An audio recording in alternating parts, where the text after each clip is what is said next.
চুল পড়ার 99% কারণ ইন্টারনাল।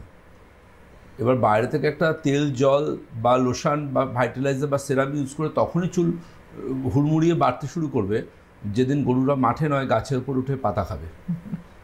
ঠিক, একদম সায়েন্টিফিক্যালি ভাবতে হবে। মেডিকেল সায়েন্স বলছে চুল পড়ার 90% কারণ ইন্টারনাল সমস্যা ট্রিটমেন্ট করতে হবে। এক্সটার্নালি খুব কম, ভীষণ কম, ফাঙ্গাস ইনফেকশন, ড্যান্ড্রফ, টুকটাক এগুলোর জন্য হতে পারে। কিন্তু এই 90% কারণকে খুঁজে, যার কারণ আমি বারবার করে বলি, কারোর ধরুন রক্তাল্পতার সমস্যা, অ্যানিমিয়া আছে, তো অ্যানিমিয়ার সমস্যা আছে মানে তার চুল পড়বে। কারোর ধরুন থাইরয়েডের সমস্যা আছে, তার চুল পড়বে।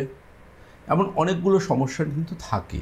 তার মধ্যে সবথেকে বেশি চুল পড়ার সমস্যা, যেটা টিনেজার থেকে আপ টু মিডিল এজের ওমেনরা আমাদের ক্লিনিকে আসেন, তার মধ্যে সবথেকে অন্যতম যে সমস্যাটা নিয়ে আমাদের কাছে আসেন, সেই সমস্যাটা কিন্তু পিসিওডি বা পিসিওএসের সমস্যা।